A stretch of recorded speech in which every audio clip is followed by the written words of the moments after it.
Kepada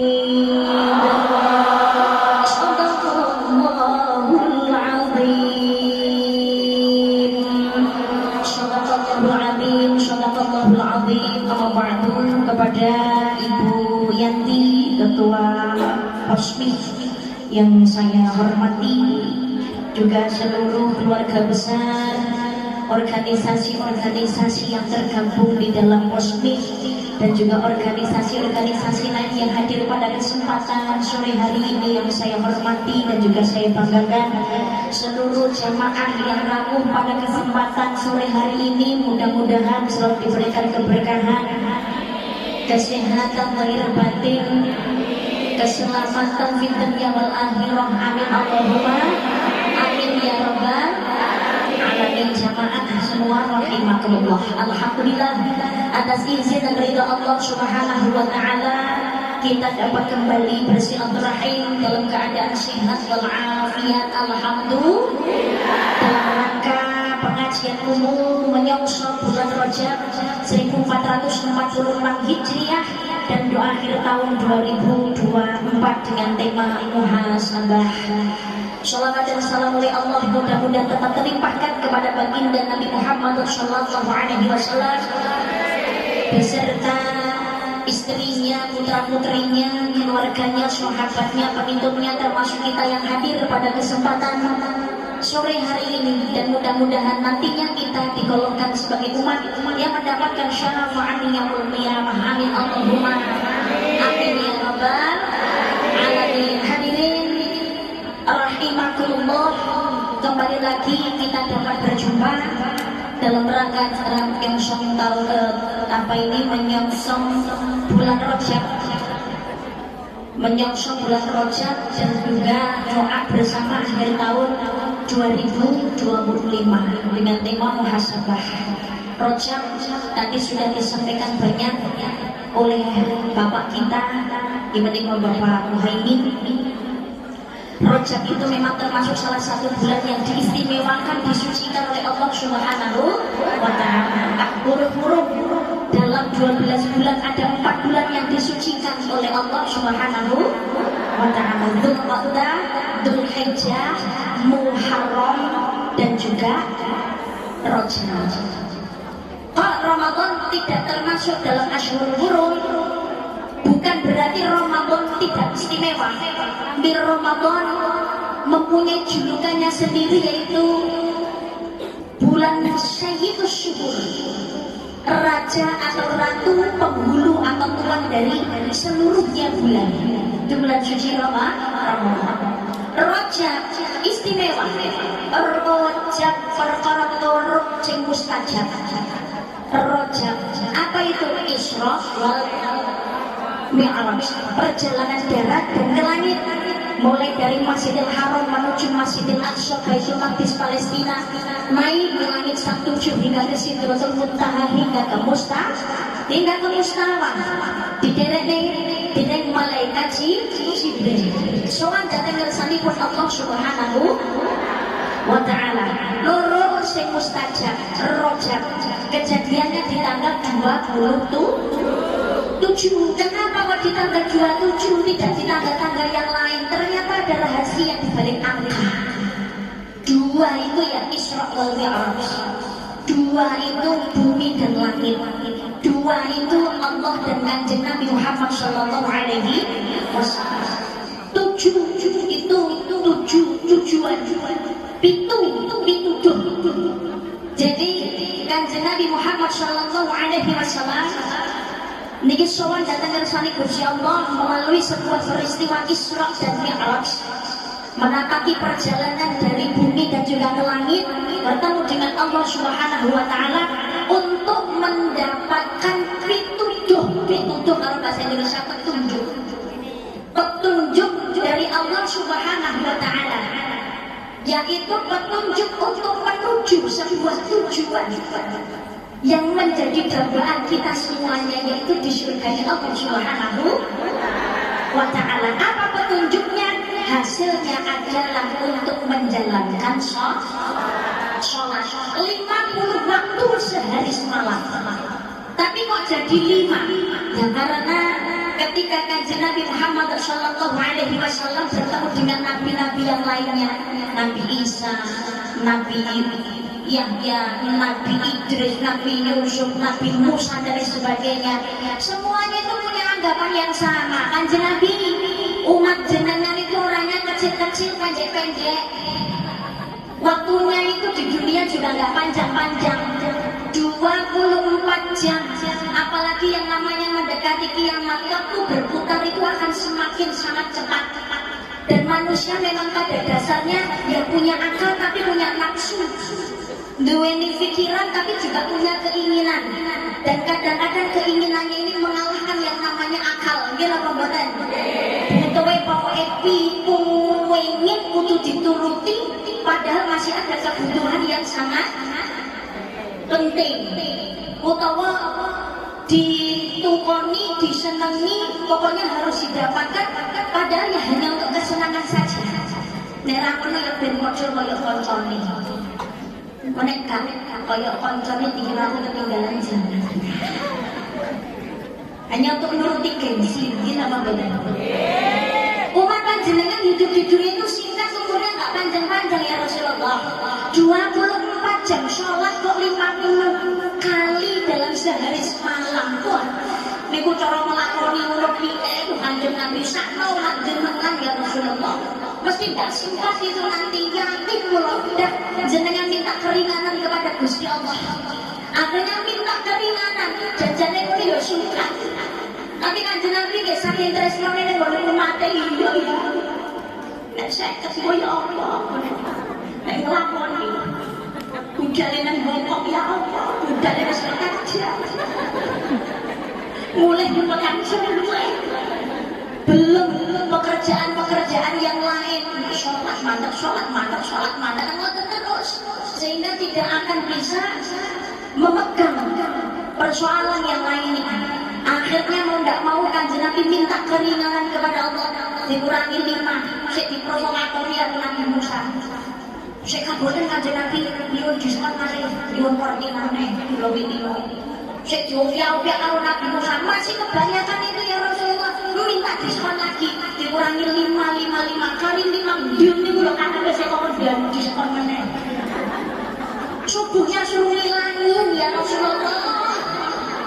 Kesak lewat jenengan, pokoknya sing manten anyar kuwi. Nek ra ngono, esakno senengane Hongkong sing adu-adu niku kaya musik dingin. Kasihan ya Rasulullah, itu subuhnya suruh ngilangin aja. Tapi kanjeng Nabi tahu diri, saya kekali 5 sing jaluk korting rek. Dah saya tidak berani Nabi Musa, dan saya terima, saya dengan umat saya akan menjalankan perintahnya Allah, sholat 5 waktu. Ternyata ya benar, saya kekali 5, jangankan kok saya ke-5 yang ada ngelakoni angel itu. Allah memanggilnya kapan, datangnya kapan, betul atau tidak? 5 kadang-kadang saya abut lagi ngelakoni ya Allah. Padahal namanya sholat itu kebutuhan kita pribadi. Sing butuh yo awak-awak dhewe yang menerima hasilnya dari kita sholat juga kita sendiri. Akhirnya ya itulah yang namanya hikmah dari Isra dan Mi'raj, terjadinya perintah sholat 5 itu. Tapi luar biasanya adalah perjalanan Masjidil Haram menuju ke Masjidil Aqsa, naik ke langit 7 hingga ke Sidratul Muntaha hingga ke Mustawa, balik lagi ke dunia hanya dalam waktu 1 malam saja. Ini nggak bisa dinalar oleh logika. Oh ya mungkin. Sekarang Masjidil Haram dan Masjidil Aqsa saja jarak tempuhnya kurang lebih 1.500 km. Jarak tempuhnya dulu belum ada kereta cepat, MRT kok enak. Zamannya kok MRT, tek namanya. Kendaraannya itu hanya unta, yang lebih cepat yang kuda itu. Nggak ada yang dua yang keledai. Butuh waktunya kurang lebih 1 bulan itu perjalanan santai. Duh kanjeng Nabi kok 1 malam dari bumi ke langit balik lagi ke bumi lo kok iso Karena di dunia itu ada dua proses. Satu proses kauniyah dan kedua adalah proses robbaniyah. Yang pertama adalah proses kauniyah. Kauniyah itu proses yang terjadi bisa dinalar oleh akal manusia. Adanya banjir mungkin karena manusia suka buang sampah sembarangan. Lingkungan jadi bau, banyak penyakit, demam berdarah, ya mungkin karena banyak kotoran yang mengendap. Mungkin saluran airnya yang tidak lancar dan lain sebagainya. Betul Pak tidak? Nah, kok iso lemu ya kok mangan terus kok. Loh, tapi kok lemu kok iso turun nemen ya pikiran mungkin.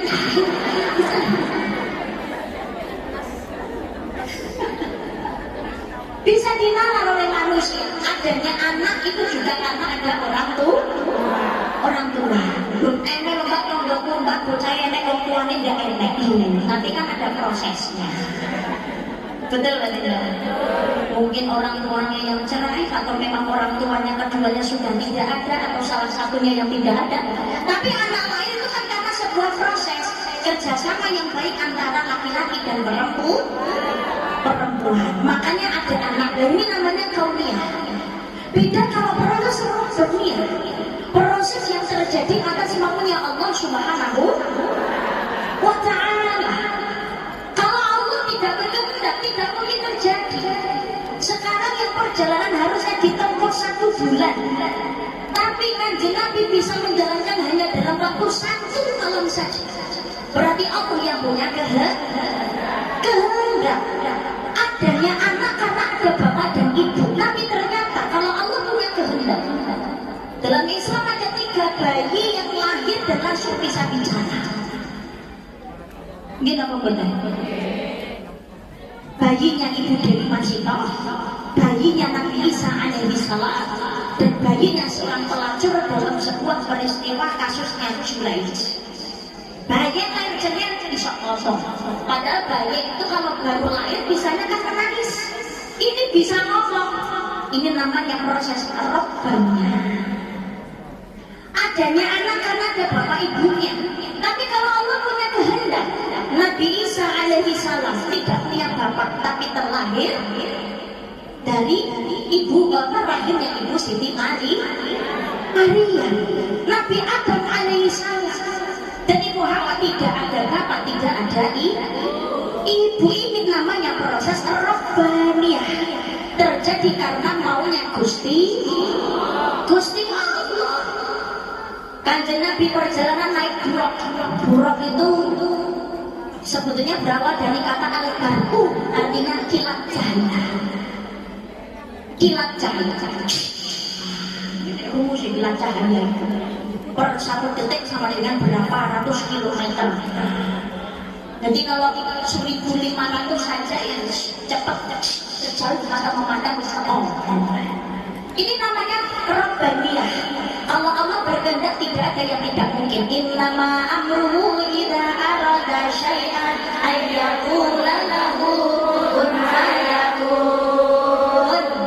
Sesungguhnya jika Allah menghendaki sesuatu maka tinggallah dia berkata jadilah. Maka jadilah sesuatu itu. Karena semuanya yang berkehendak adalah Allah Subhanahu wa ta'ala. Tadi Kanjeng Nabi perjalanan sebegitu panjangnya tapi hanya dilakukan 1 malam ya karena maunya Allah. Contoh misalkan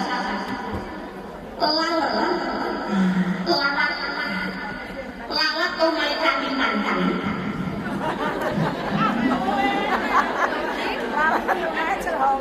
Sekarang namanya seekor lalat itu kan hewan kecil. Kalau perjalanan jauhnya luar biasa, sudah berbeda pulau, itu kemungkinan ya butuh waktu berminggu-minggu bahkan mungkin berbulan-bulan. Ini selamat. Nah, nenek dua langit keterak karena pesawat ya kita yang nggak tahu. Tapi kenyataannya saya demi Allah melihat dengan mata kepala saya sendiri. Seekor lalat dalam waktu 1 jam rumahnya Kalimantan 1 jam sudah sampai Surabaya. Ternyata bukan pesawat. Kok bisa lalat pesawat? Ya karena Allah yang sudah mengundang itu memberikan skenario. Saya tahu enggak kan saya tahu. Jadi sohirotnya kanjeng Nabi ya seperti itu. Maka subhanalladzi asra bi 'abdihi, maha suci Allah yang telah memperjalankan hambanya, memperjalankan. Subhanalladzi asra, Allah memperjalankan, berarti kanjeng Nabi tidak jalan sendiri, tapi diperjalankan, dilakokno, ibaratnya dalam moten ngelakokno wayang manut wayang manut. Lah ketika kanjeng Nabi Muhammad sallallahu alaihi wasallam melakukan perjalanan Isra wal Mi'raj, sebelum naik ke langit Sabtu ketemu Allah Subhanahu wa taala di Masjidil Aqsa, kanjeng Nabi Muhammad dioperasi terlebih dahulu oleh malaikat Jibril. Dibuka dadanya, dikeluarkan hatinya, disucikan menggunakan air Zam-Zam. Tujuannya apa? Untuk membersihkan hati kanjeng Nabi Muhammad sallallahu alaihi wasallam dari segala kotoran dan penyakit hati. Lembah kanjeng Nabi ini kurang pimpinan, uswatun hasanah. Laqad kana lakum fi Rasulillahi uswatun hasanah liman kana yarjullaha wal yawmal akhir wa dzakarallaha katsiran. Telah ada pada diri Rasul suri tauladan yang baik bagimu, yaitu bagi orang yang mengharapkan rahmat Allah dan kedatangan hari kiamat, dan dari dia banyak menyebut Allah. Kanjeng Nabi itu kan yang paling baik akhlaknya, paling lembut tutur katanya, paling ikhlas hatinya, paling bersih hatinya, paling benar akhlaknya, perbuatannya dan ibadahnya, maksud terjaga, tidak punya dosa. Kenapa hatinya masih dibersihkan? Ternyata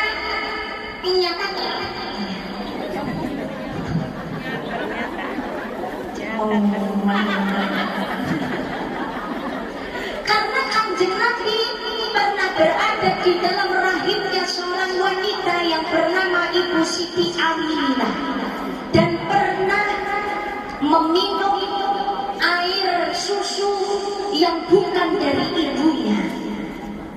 Ada yang dari Suwaibah. Tahu Suwaibah? Kenal Suwaibah?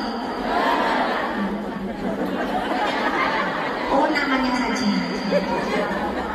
Nenek sih jalan kenal bahaya, menakutkan sekali. Berarti dia datang dari waktu yang berbeda. Oleh drakor. Suwaibah itu adalah budaknya Abu Lahab. Jadi ketika kanjeng Nabi Muhammad SAW dilahirkan, Abu Lahab itu sangat berbahagianya. Saking bahagianya Abu Lahab, budaknya yang bernama Suwaibah itu dimerdekakan dan akhirnya menjadi ibu susu kanjeng Nabi Muhammad SAW. Ini maka karena pertolongannya Abu Lahab memerdekakan seorang budak karena menyambut gembira kelahirannya kanjeng Nabi, maka Abu Lahab itu oleh Allah setiap hari Senin diringankan siksaannya sampai datangnya hari kiamat. Hadis riwayat Bukhari. Cinta cok itu menghasilkan ampunan dari Allah Subhanahu wa ta'ala, walaupun tidak sepenuhnya. Bagaimana kalau seandainya kita hidup selalu mengikuti ajaran kanjeng Nabi Muhammad sallallahu alaihi wasallam, insya Allah selamat dunia akhirat. Amin Allahumma amin. Amin Allahumma amin. Amin ya rabbal alamin. Pernah disusui oleh Suwaibah, pernah disusui Halimatus Sa'diyah kurang lebihnya 4 tahun. Jadi Arab itu punya tradisi, ya kayak ada tradisi, bukan tradisi deh, ada yang keluarga itu begitu anak lahir itu tidak disusui sendiri langsung, tapi dicarikan ibu susu. Termasuk kanjeng Nabi juga dicarikan ibu susu lain. Makanya kita jadi orang jangan terlalu julid gitu. Ada perempuan baru melahirkan, hatinya ditata dengan gaya hidup yang baru. Mungkin asinya belum keluar, sehingga langsung disambung karo susu sapi atau syukur atau dicarikan dari ibu susu lain yang masih saudara. Loh, enek sing jumure gaya tak gelem nyusul yang makin dhewe wedi nek ngono. Wedi anak yen rusak nek ngono bae rasa makan. Apalagi sesama perempuan kok tumbuhan rasa empati, hormon tubuh perempuan itu masing-masing orang berbeda-beda, betul atau tidak? Iya, ada yang begitu melahirkan bisa langsung kasih ASI, ada juga yang belum sama sekali keluar ASInya, bahkan ada yang makan mau sebanyak apapun keluar ASInya hanya sedikit, tapi ada juga makan titik ASInya berlimpah luar biasa, betul atau tidak? Bukan Nabi aja dicarikan susu, ibu susu yang lain loh. Enek tonggone mergo ora ngemiki anake dhewe mergo tangan yo asine wong metu kok wis teman. Nggih napa mboten? Ini Kanjeng Nabi hatinya bersih, nggak punya dosa, tapi hatinya masih disucikan, dioperasi oleh malaikat Jibril karena pernah ada dalam rahimnya seorang manusia dan juga pernah meminum ASI dari manusia lain selain dari ibunya. Wedine ketukan barang ingkang boten sae. Karena apa? Apa yang dikonsumsi oleh manusia itu masuk melalui aliran darah dan bisa jadi diminum melalui air susu ibu dan bisa jadi masuk melalui aliran-aliran darah ketika bayi itu dalam rahim. Maka nuwun sewu, proses janin di dalam rahim sebelum menjadi alaqah segumpal darah dan mudghah segumpal daging itu berawal dari nutfah. Nutfah itu setetes air yang hina, air mani. Nama? Oh, dari tetes air hina.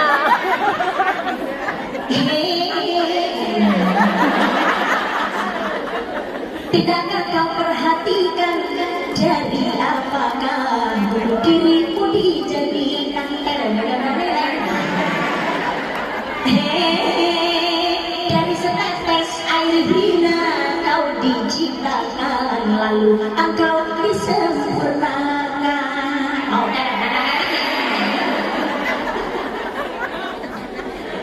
Nutfah ini berasal dari saripati yang dimakan oleh calon bapak dan calon ibu. Maka menjadi orang tua itu apa yang dimakan dan apa yang diberikan kepada anak dan keluarga harus hati-hati. Maisha sing halal, golek rezeki, golek penggawean sing halal, jangan sampai ini terkontaminasi sesuatu hal yang tidak baik dengan cara kamu menjatuhkan orang lain, hasil oleh anak duit, makan riba, jangan ya jangan.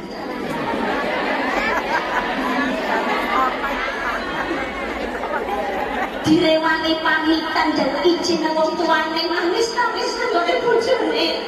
Mas aku kerja nang Hongkong ya Mas. Nang luar negeri izin ono ya Mas. Sampai sini jaga amanah dari orang tua, jaga amanah dari pasangan. Alam mbak coba mana soal pasanganmu dhewe gila. Kene kerja susah-susah. Lah kok kono kok berbola. Lah nek kene kerja mosek WC, bojone omah lah kok kelonan karo liyane.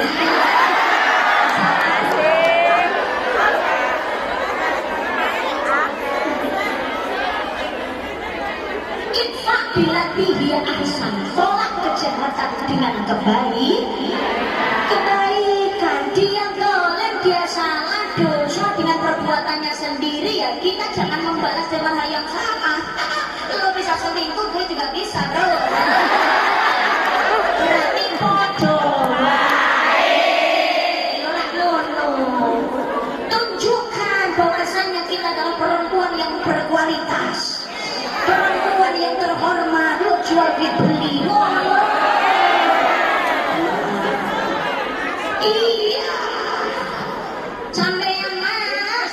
ono ngelarani aku golek wedok liya. Saya di sini Mas, saya bekerja banting tulang untuk keluarga dan anak-anak saya. Insya Allah saya bisa sukses atas izinnya Allah Subhanahu. Mohon tunjukkan Raja. Kenapa kau tinggalkan aku? Jangan buang-buang air matamu untuk laki-laki buaya.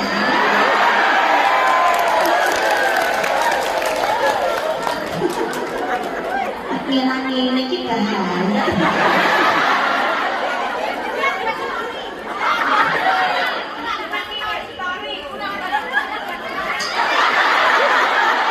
Ini ngaji aku mau golek sempit gitu. Oh maksud itu toh ya Allah. Kita ngaji aku miras-miras golek sempit wong upload sakore. Iya, sudah jangan buang-buang air matamu untuk laki-laki yang tidak setia padamu. Buat apa air mata kita ini terlalu berharga, say?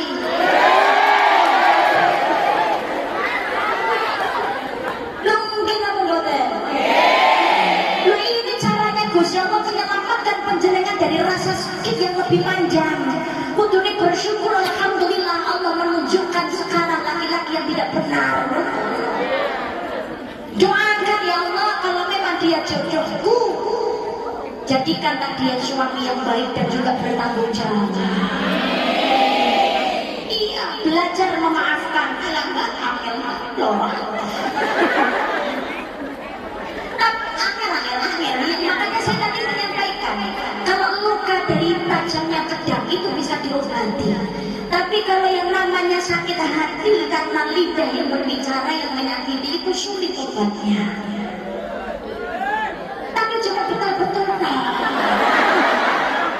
walaupun betul itu susah, tapi mau tidak mau kita tetap harus belajar. Khudil afwa wa qul bil 'anil jahilin.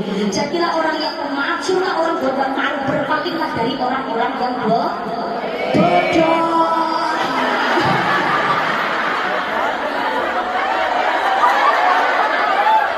Karena begini, mohon maaf nih, mohon sewu. Kan seperti yang sudah disampaikan, doanya orang yang terzalimi itu diijabah oleh Allah Subhanahu wa Ta'ala. Begitu juga yang namanya orang yang sudah tersakiti hatinya, rasa dan juga pola maafnya ini akan lebih membahayakan.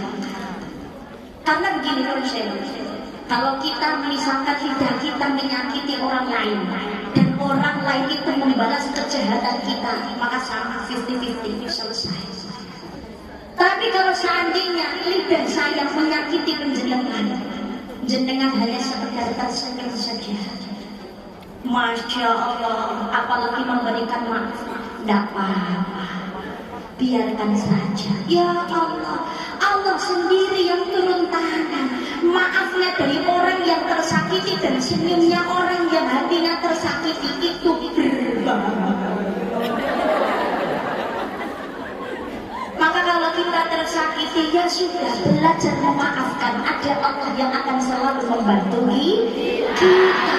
Ingat tadi yang saya sampaikan, segala sesuatu yang terjadi, baik buruk, susah, senang, semuanya sudah diatur oleh Allah Subhanahu. Mungkin itu bisa jadi merupakan sebuah ujian cari Gusti Allah ngangkat derajat. Sama ya Allah, saya tersakiti, saya dihina, dicaci oleh tetangga, oleh keluarga, bahkan orang lain yang nggak kenal dengan saya, mereka kok melarat. Sampai pada akhirnya saya kerja ke luar negeri, mungkin itu kalian yuk angin. Awal majikan juga jahat, tapi alhamdulillah sekarang menemui kebahagiaan dan sebagainya. Maka jenengan suatu saat ketika ada di posisi puncak kesuksesan, jenengan akan berkata demikian, seandainya tidak ada masalah kemarin, belum tentu saya ada di posisi yang sekarang. Karena Allah memberikan ujian itu apa? supaya kita ini lebih tangguh. Anak kecil pengen berlari, belajarnya ya dari merangkak. Belajar jalan ya jatuh, badan lecet. Tapi terus berjuang, terus berdiri, makanya akhirnya kita bisa berlari. Betul Pak tidak? Sama seperti kejadian yang baru viral. Kalau kejadian umpamanya di keluarga kalau ben menikah penjual es teh, gimana Pak? Kalau tidak dicaci dan beliau dengan senyuman, diam dan tidak membalas, belum tentu beliau ada di posisi yang sekarang. Betul. Oh, pengen dipesui. Lah ini loh yang tadi saya sampaikan. Maka menyikapi sesuatu nggak usah terlalu berlebihan. Betul kan tidak? Iya. Jadi belajar dari kedua belah pihak. Nun secara etika. Niki gak boleh sing gak digolek endi sing bener endi sing salah. Karena kita tidak tahu, kita tidak berada di posisi dan ada di suasana tersebut. Tapi walaupun kita tidak ada di posisi yang tersebut, yang namanya cacian mau bagaimanapun juga secara etika adalah kurang pas. Kenapa benar? Secara etika memang kurang pas. Tapi kita juga tidak tahu karena kejadiannya bukan hanya di situ. Banyak di tempat-tempat yang lain, karena pengajian, kadang-kadang para penjual-penjual ini nenggolen lokasi kadang-kadang dia bunga-bunga, sehingga mohon maaf konsentrasinya akhirnya terpecah. Saya yakin para ulama, para kiai, para ustaz, para dai yang sedang mengaji itu tidak melarang orang untuk jualan, untuk melarang bodoh-bodoh beli rezeki. Ini apa benar? Ya cari rezekinya sendiri. Tapi maksudnya saling menghormati dan saling menghargai. Dari keluar ini yang ngalami dewe pas waya pengajian, nenek bawel mubeng, nenek mubeng kalau gak apa-apa. Teng pentol, cilo. Yang pada awalnya pengen fokus mendengarkan pengajian, pada akhirnya terpecah oleh hal tersebut. Si ngomong pun juga begitu. Aslinya pengen ngomong-ngomong lah, mereka tak berbakat niat, pengen ngomong apa ya? Maka akan sama-sama terpecah juga konsentrasinya. Maka disinilah perlunya kita saling menghargai. Tapi marilah kita mengambil hikmah yang baik, karena sesuatu yang baik dan juga yang buruk, yang senang maupun yang susah itu pasti ada hikmah. Dari cacian, alhamdulillah Allah mengangkat derajatnya. Kita belajar, wong saat kasih es teh bisa mudah dipelajari manusia. Maka jadilah orang hidup itu jangan suka merendahkan orang, karena hidup itu seperti roda yang terus berputar. Saya kesukin mau jadi marah, saya marah mau jadi sukin. Kalau Allah hanya kehendak kun fayakun, jadilah mulai terjadi. Yang satu sisi menerima hujanan karena perbuatannya mencela orang lain. Beliau menganggap ini hanyalah sebuah guyonan, cara dan sebagainya. Lah setiap masing-masing orang ini punya perasaannya masing-masing. Enek wong itu sing los dol arep bolong wis karepmu. Tapi ada orang itu yang sensitif. Lagi dilok positif ngono wis merokok. Wis makan ngajak gelut. Mungkin apa enggak terima? Itu betul apa tidak? Maka perlunya kita saling menjaga perasaan. Tapi dengan adanya kejadian yang sekarang lagi viral, mohon maaf, nggak usah sama-sama mencari siapa yang benar, siapa yang salah. Ngoten lho. Nggih apa mboten? Bisa jadi cara Gusti Allah mengajarkan kepada kita semuanya. Saya nggak ngomong salah satu gitu. Beliau saja yang mewakili, karena yang viral kan beliau. Yang viral beliau. Tapi ini pembelajaran untuk kita semuanya. Belajar. Ini berarti bukan berarti Gusti Allah gede, tapi betul. Bisa jadi caranya Gusti Allah nanti makhluk. Ya seperti ini. Jadi dudukno sebuah kesalahan supaya mau belajar dan berkembang menjadi jauh lebih baik. Berarti ini kira caranya Gusti Allah tresno mungkin apa mboten? Mungkin apa mboten?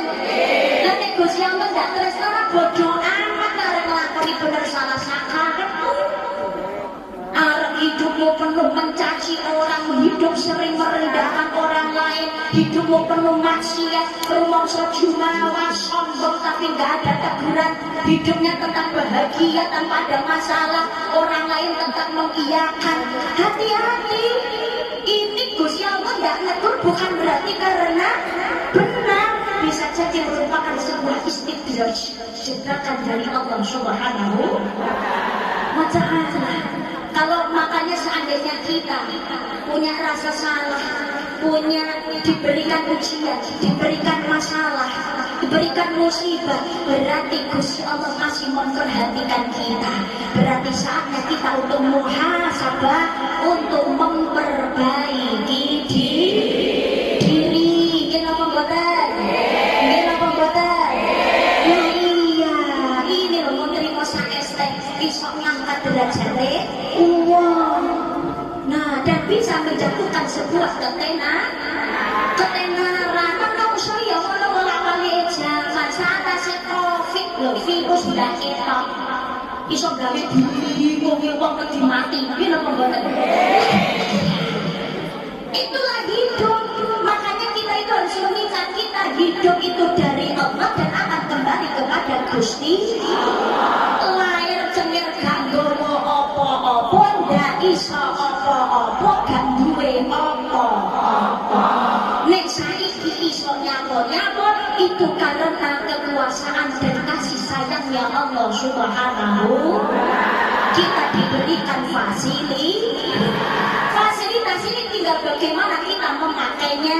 Ingat, setiap yang kita gunakan, setiap titipan dari Allah yang kita pakai, ada pertanggungjawaban di hadapan Allah Subhanahu wa Ta'ala. Termasuk apa yang kita makan dan kita cari anggone maisan nyambut gawe.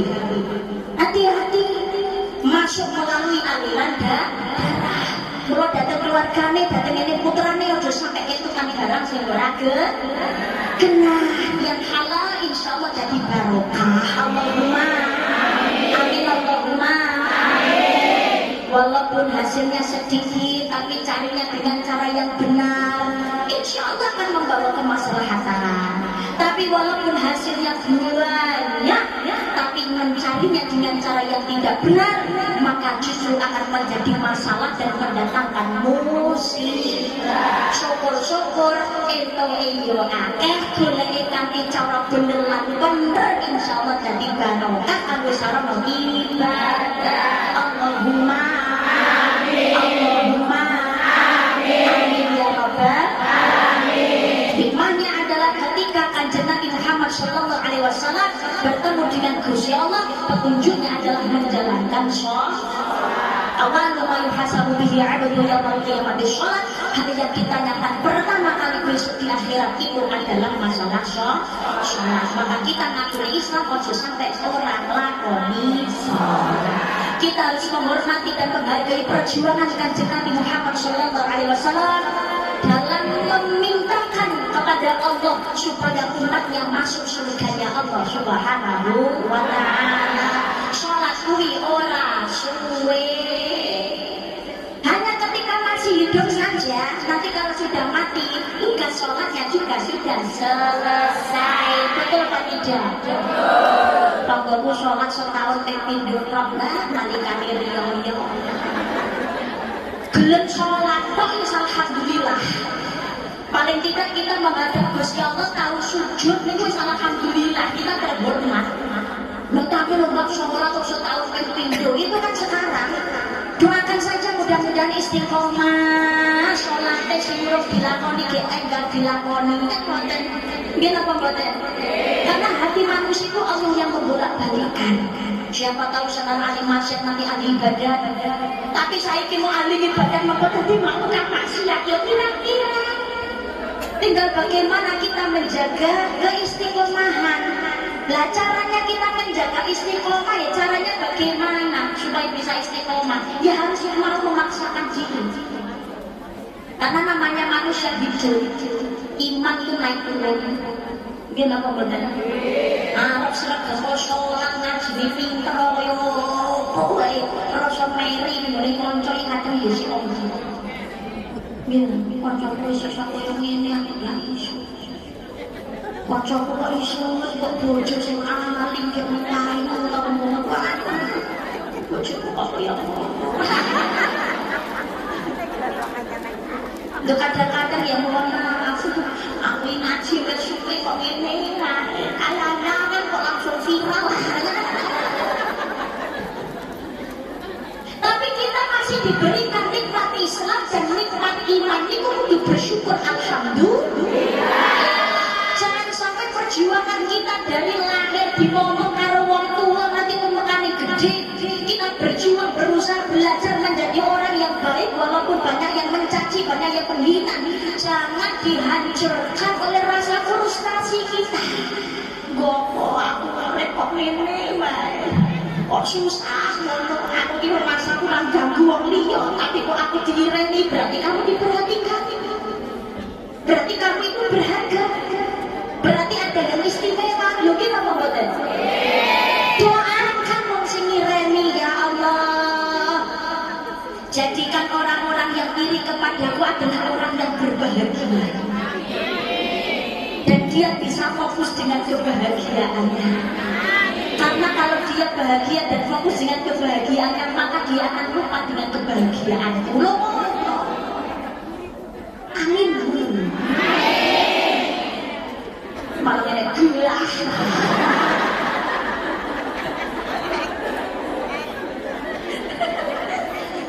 Uangnya dia dilalani, orang konduman sama. Kanjeng Nabi ketika suatu hari duduk di majelis, tiba-tiba Kanjeng Nabi berkata, akan datang sebentar lagi salah satu dari penghuninya surga. Siapa penghuninya surga? Dikiranya yang datang Abu Bakar, Sayyidina Umar, Sayyidina Utsman, Sayyidina Ali bin Abi Thalib. Ternyata yang datang hanya orang Badui berkulit hitam, nyangking sandal ceklek, ceklek mulai kelek. Ya Rasulullah, apa dia termasuk salah satu penghuni surga? Betul, dia adalah penghuni surga. Apa istimewanya dia berkulit hitam ya Rasulullah? Dia itu kayaknya bukan orang yang istimewa. Di mataku memang dia bukan orang istimewa, tapi dia istimewa di mata Allah dan dia adalah termasuk salah satu dari penghuni surga. Apa keistimewaannya? Dilihat ibadahnya hanya biasa-biasa saja. Tapi ada satu keistimewaan yang mungkin sulit untuk kita lakukan. Apa itu? Sebelum tidur dia istiqomah selalu berdoa kepada Allah. Ya Allah, ampunilah dosa-dosa dan kesalahan orang yang sudah menyakitiku hari ini, karena aku sudah memaafkan semua kesalahan dari mereka yang sudah menyakitiku. Karena pemaafan inilah dari Allah Subhanahu wa Ta'ala menilainya orang yang istimewa. Angel dilakoni gampang diucapake, tapi kalau kita mau melakukan, insya Allah hidup akan terasa aman, nyaman dan damai. Lebokno kuping tengen sae kok ngomong kuping kiri. Dibenci, digedingi, difitnah oleh orang lain, biarkan anjing menggonggong kafilah berlalu. Imam Syafi'i mengingatkan, singa ditakuti karena diamnya, anjing dijadikan permainan karena terlalu banyak menggonggong.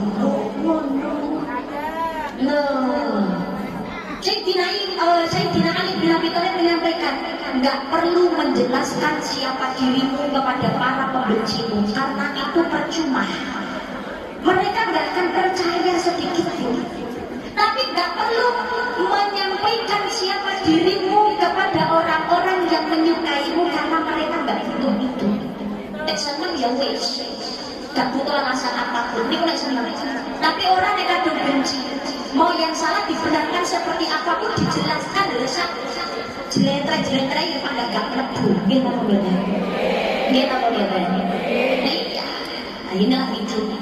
Belajar saling menghormati, belajar saling menghargai. Karena apa? Di hadapan Allah semua makhluk itu sama. yang membedakan hanyalah iman dan takwa. Inna akramakum indallahi atqakum, sesungguhnya orang paling mulia di antara kamu di sisi Allah ialah orang yang paling takwa di antara kamu. Mari muhasabah diri. Akhir tahunnya bertambah dari 2004 menjadi 2025. Memang usianya bertambah, tetapi hakikatnya waktu kita di dunia juga semakin berkurang. Jangan hanya sekedar kita fokus urusan duniawi lalu urusan akhirat. Sibuk memperkaya diri tapi lali menyibukkan diri untuk membenahi dan meneliti dosa. Sibuk metani salah folio tapi lali karo salah dhewe. Maka fokuslah untuk introspeksi dan memperbaiki diri. Ingat, dunia itu satu terbatas. Kedua, apike nalikane anyar wis ngono. Wis satu, dunia itu terbatas. Di dunia itu nggak ada yang abadi. Ketenaran, kejayaan, pangkat derajat, kita membenar. Pimpinannya gantengan. Lepas misi. Apa dulu pimpinannya Buyanti terus? Iya tahu semua. Endang, Masya Allah. Bergantian, betul atau tidak? Ketuanya gantengan. Nah itu jabatan itu nggak ada yang abadi. Presiden yang ganti, viral yang gantengan. Penjenengan gitu yang viral. Hah? Oh terus kaya. Viral karena prestasi, jangan viral karena sensasi. Jangan kau rendahkan harga dirimu hanya karena ingin menaikkan derajat. Loh orang zaman sekarang gara-gara pengen viral, pengen terkenal, ya Allah rela menjual kehormatan. Betul atau tidak? Ya Allah, aku yang mau, aku yang pengen dicelak mbak, aku pengen viral. Halo. Assalamualaikum. Halo, segini kok dere-dere ya yuk. Ning pasarnya dodolannya podo jejer-jejer, tapi hasilnya tetap berbeda. Syukuri apa yang ada, hidup adalah anugerah. Tetap jalani hidup ini, melakukan yang terbaik. Iya, dunia itu terbatas, kemenangan gak ada yang abadi, termasuk harta kekayaan itu tetap akan abadi selama kita gunakan untuk sarana ibadah, termasuk sedekah amal jariah. Kedua, apike senenge nalikane anyar. Kaya mobil wis anyar ilus-ilus, diresiki, dicuci, selfie, betul? Kalau wis awake kudu rusak. Klambi nek si anyar digo awak kita digombal dan keset. Bojo ya ngono anyar kaya ya dino nek gelange didekemi. Bahkan wis awak ya wis paling kaya ngono rasane. Mungkin apa enggak? Yang ketiga namanya dunia. Ini perkara dunia. Ini jatah. Jatah sugih ya sugih. Sak dunia gak seneng wong kuwi sugih ya enggak sugih. Orang itu jatahnya tenar. Bosan kita mau sak dunia. Malah orang itu enggak pantas tenar. Jatahnya tenar. Tenar ya tetap jatah tadi pejabat ya pejabat. Jatah sugih ya tetap sugih. Sugih ini kamu dijatah, tapi untuk potongan, nanti potongan apa? Nera potongan sugih ya sugih. Gak kelambi rego $80, ya malah di $800. Tapi nera potongan sugih, rego 8 juta ya kaya rego 80.000. Tapi kan Allah tidak menilai dari pakaian, betapa tidak? Bila jangan putus asa dari rahmatnya Gusti Allah. Wes ya Allah, wes ora rasa kegedean gengsi sing penting fungsi, harus mengukur keinginan dengan kemampuan. Kuate ya Allah, duit 1 juta pengen Avanza, duit cuma 5 jeti pengen mobil Ferrari, tanggane tuku kalung bingung, tanggane tuku motor lambe kecocok, tanggane tuku lihat teniri, tanggane bangun rumah langsung gelisah, tanggane tuku mobil jundil, mobil Alfa darah tinggi rumah. Lah saingan akhirnya turun bang golek kredit, namanya bunuh diri. Kok yuk diterima apa adanya, ngoten lho nggih napa mboten? Wis disyukuri dan dinikmati penak, mentereng tapi hasil utangan. Hidup nggak nyaman gitu loh Besti, perlu duit tanggungan, nggih napa mboten? Monggo sing duwe utang memang karena sebuah kebutuhan karo Gusti Allah, digampangkan rezekinya utang-utangnya dan lunas. Amin Allahumma. Amin Allahumma. Maka kerja yang semangat serahkan kepada Allah Subhanahu wa taala, mudah-mudahan Allah memudahkan lancar rezekinya. Amin Allahumma. Kuwate tuku jam 50 rasa geger 50 juta podo jamin. Kuwate tuku TV 14 rasa geger 50 podo gambari. Enggak mungkin kok lek podo-podo urip nang Indonesia nih sing siji 14 nyetel ANTV, siji nyetel sing 50 nyetel ANTV. Enggak mungkin kok yang 50 sinetron, sing 14 iklan. Siji sinetron ya sijine yo dapat datang Indonesia ini channel podo ya podo sama saja sami mawon. Sijine Bollywood, sijine ya Bollywood sama hamko kami siji dunia kehitung cuma lo hamko kami siji dunia kehitung cuma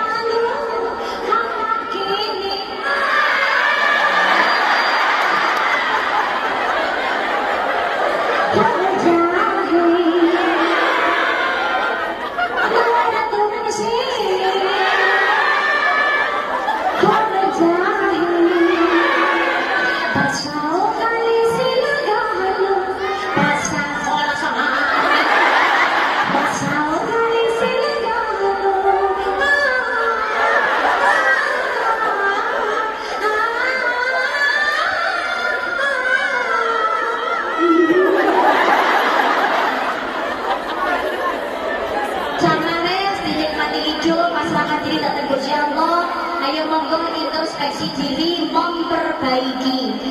Moga kita masih diberikan nikmat sehat, gunakan waktu kesempatan dengan sebaik mungkin. Jangan meninggalkan sholat. Senang membaca sholat. Tadi sudah saya sampaikan, ati Allah wa atiur Rasul. Taat kepada Allah dan mentaati Kanjeng Nabi. Cinta Kanjeng Nabi. Ojo sampai ora sholat, karena perintah sholat langsung dari Gusti Allah. Wa aqimus sholat wa atuz zakat. Ya sholat, ya zakat. Nek ra iso zakat walan mbak utamane pirang-pirang omah wae rong duwe mbak. Bandane rong enek sanes ojo nali sedekah. Nggih apa mboten? Lakin anishkurli walidayya, bersyukurlah kepadaku, kepada Gusti Allah dan juga kepada orang tua. Lo yakin yang hadir belum tentu semuanya orang tua, ada yang single, mudah-mudahan segera menemukan jodoh yang baik. Yang jadi orang tua mudah-mudahan juga jadi orang tua yang sholihah, sehingga mencetak anak-anak yang sholih dan juga sholihah. Amin Allahumma. Amin Allahumma. Ingat, hati-hati, ini semua yang hadir adalah mbak-mbak dan juga ibu-ibu. Oh, ada nenek-nenek juga. Doa yang keluar dari lisannya seorang perempuan, seorang ibu niku malati, diijabah oleh Allah Subhanahu wa ta'ala. Maka doakan keluargamu, doakan keturunanmu, doakan orang tuamu, insya Allah doa ini diijabah kalian Gusti Allah. Amin Allahumma. Amin Allahumma. Maka muhasabah diri di akhir tahun, ini monggo kita introspeksi bagaimana hubungan kita dengan Allah malah kita perbaiki. Yang kedua, bagaimana hubungan kita dengan keluarga, terutama dengan orang tua. Bisa jadi mungkin yang hadir punya masalah dengan orang tuanya. Orang tua tetaplah orang tua. Jalankan kapasitas kita sebagai anak untuk tetap berbuat baik kepada orang tua. Golek balane swarga lewat lawang bekti datang tiang sepuh. Selama orang tua melakukan maksiat wajib taat. Tapi orang tua melakukan maksiat, anak wajib taat, tapi tetap berkewajiban untuk selalu berbuat kebaikan. Dadi wong tua jenengan mangkel dateng ini anak, jangan sekali-kali keluar dari lisan ucapan dan doa yang tidak baik, bikin bahaya, malati.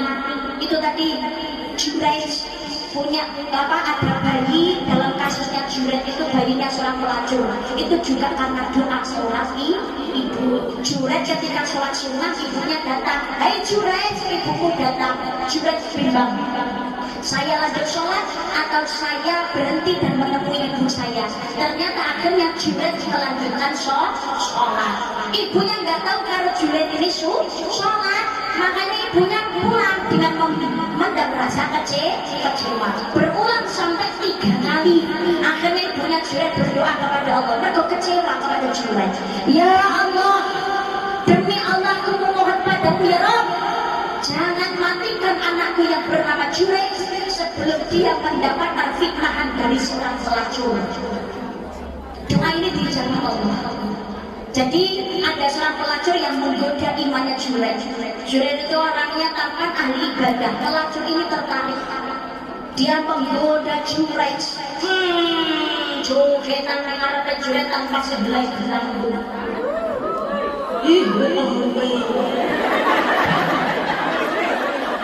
Hai Juraij, diriku kuserahkan padamu. Nikmatilah sesuka hatimu. Jenenge nafsu wis tak ubur-ubur karo Juraij ditolak. Malunya yang luar biasa gitu loh. Ditolak oleh Juraij, pulang. Aku tidak tertarik padamu, kau wanita, jagalah kehormatanmu. Wong wedok niki mulih. Isi rek wis ora lambenan belas tapi saya ditolak. Akhirnya dia ketika jalan pulang ada penggembala kambing aman jual silo digeret dijak zina. Sampai akhirnya mengandung dan melahirkan seorang bayi. Dia ini pidato nendi nyebar kabar hoax memfitnah Juraij. Juraij itu alim ahli ibadah tapi itu topeng, dia orang munafik, dia tukang zina. Inilah hasil dari perzinahan Juraij. Aku hamil dan melahirkan bayi. Masyarakat orang cek and recheck, tidak tanya dulu, nggak tabayun, langsung moron oleh Juraij dihakimi. Ada yang mencaci, ada yang melempar batu sampai kakinya terluka. Apa salahku? Wahai Juraij, ternyata sholatmu ibadahmu hanyalah sebuah topeng munafik. Wahai Juraij, apa buktinya? Kau sudah berzina, buktinya mana? Ini bayi anakku Juraij. Juraij meminta izinkan aku sholat sunnah 2 rakaat. Sholat sunnah berdoa kepada Allah. Bayi ditekan, dipegang perutnya, ditanya, wahai bayi, sebetulnya engkau ini anak siapa? Bayi ternyata bisa jawab, aku adalah anak penggembala kambing. Aku ngingun anak wong angon wedhus, dudu anak Juraij. Terselama kalau Juraij, dia bilang juga apa? Karena aku bisa ngomong, aku tak bersalah gitu loh. Ini Juraij sholat sunnah saja dari doanya ibu, lisan omongan boten sakti jawab Gusti Allah. Maka bahayanya lidah seorang ibu, makal-makal mengenai anak tapi keluar kalau ucapan doa yang baik. Insya Allah doa baik dijabah Allah. Kaisok ngajar mbak, kaisok doa arab mbak. Kaisah Rabbi habli minas sholihin wa bij'alni muqimas shalah wa min dzurriyyati rabbana wa taqabbal du'a. Udah apa mbak? Allahumma gfir dzambahu wa tahhir qalbahu wa hasin farjahu. Ini kalau laki-laki. Kalau perempuan, Allahumma gfir dzambaha wa tahhir qalbaha wa hasin farjaha. Hadis riwayat Ahmad. Ya Allah, bersihkan hatinya, maafkan dosanya, bersihkan hatinya, dan jagalah kemaluannya supaya anak terhindar dari zina. Tidak apa lembah nanti kalau lewat catatan iki mau kita rekam mau tidak tak judul mbak. Allah memahami semua bahasa dari hambanya. Silakan berdoa sesuai bahasanya jenengan. Anda bahasa Hongkong samarmu. Anda bisa jawab bahasa Indonesia apapun silakan. Insya Allah memahami semua bahasa dari hamba. Mudah-mudahan hubungan kita dengan Allah juga semakin baik di tahun yang akan datang dan di tahun-tahun yang berikutnya, sehingga kita menjadi hamba Allah yang jauh lebih baik, yang semakin beriman takwa, sehingga dengan keimanan dan ketakwaan kita mudah-mudahan Allah memudahkan segala urusan kita. Amin Allahumma amin Allahumma amin ya Rabbal. Dan sebagai wujud mahabbah kepada baginda Nabi Muhammad SAW, kita mengikuti apa yang diajarkan oleh kanjeng Nabi Muhammad SAW. Salah satunya jangan pernah meninggalkan sholat. Urip seneng ngomong sholat, karo sholawatan ayo nari sholat. Pun siap kota amal sudah sampun. Yuk, ditoknya duitnya sudah kok kaning. Lo ada yang bahasa apa di sini? Oh, orang apa dia? Oh, ke beda kan ya? Alhamdulillah, iya. Ketemu paling lagi ya. Ayo ditutup duitnya lah, ayo sudah bareng-bareng ya. Ayo sudah kok ngajarian deh, monggo. Gimana kok selalu dan sodako dan bayasa tidak akan berkurang harta yang dimanfaatkan sodako, melainkan bertambah dan bertambah. Saya minta petugas saripana naik dulu, ambil kali di share. Nanti lanjut jenengan sodako jariah. Amin.